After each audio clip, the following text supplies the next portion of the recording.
उस क्लास में लगभग 40 स्टूडेंट बैठे थे।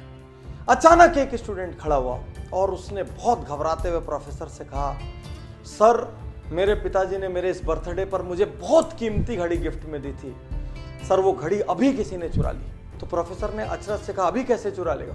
बोले सर अभी जो 5 मिनट का ब्रेक हुआ था उसमें मैं अपनी घड़ी अपने टेबल पर रख के गया था और उसके बाद से वो घड़ी नहीं मिल रही है। प्रोफेसर ने कहा, उसके बाद कोई भी इस क्लास से गया और आया नहीं है, इसका मतलब जिसने भी घड़ी उठाई है वो इसी क्लास में है। प्रोफेसर के मन में विचार आया कि इन लोगों को एक दूसरे के बारे में पता नहीं लगना चाहिए कि किसने घड़ी चोरी की।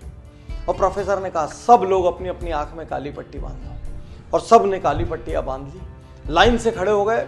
प्रोफेसर ने एक एक करके सबको यूं हाथ लगाना शुरू किया और उस लड़के की जेब में घड़ी मिल गई।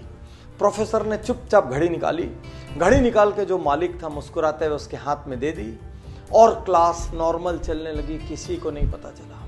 अगले 2-3 दिन तक वो लड़का घबराता रहा, हड़बड़ाता रहा, भयभीत रहा।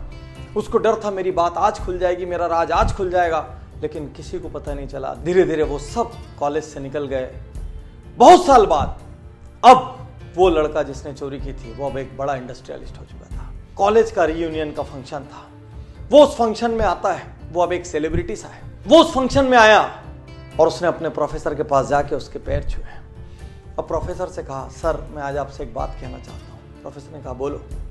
उसने कहा, सर मेरे जीवन पे आपका बहुत बड़ा कर्ज है, यदि आज मैं जिंदा हूं तो आपके कारण हूं। प्रोफेसर ने बोला, ऐसा क्यों? उसने कहा, सर आपको याद नहीं होगा, एक बार आपकी क्लास में एक घड़ी चोरी हुई थी और आपने सबकी जेब चेक की थी और मेरी जेब से वो घड़ी मिली थी, लेकिन सर आपने उस दिन वो बात किसी से नहीं की। मैंने निर्णय लिया था यदि उस दिन ये बात सबको पता लगी तो मैं सुसाइड कर लूँगा। सर आपने मुझे माफ़ कर दिया, उस दिन आपने मेरी इज्जत रख ली, उस दिन आपने मेरी सेल्फ रिस्पेक्ट रख ली।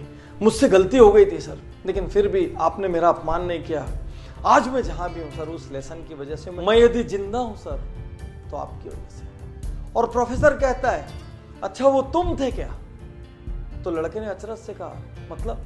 बोले, उस दिन मैंने तुम सबकी आंखें तो बंद कराई थी, लेकिन साथ साथ मैंने अपनी आंखों में भी पट्टी लगा ली थी ताकि मुझे भी नहीं पता चले मेरे कौन से स्टूडेंट ने काम किया है। मैं नहीं चाहता था मेरे अपने किसी स्टूडेंट की वैल्यू मेरी नज़रों में हल्की हो या मैं किसी के साथ दुर्व्यवहार करूं। ये सुनते ही वो लड़का जो अब एक नामी इंडस्ट्रियलिस्ट था, उसकी आंखों में आंसू आ गया और वो प्रोफेसर के गले लग के 2 मिनट तक रोता रहा।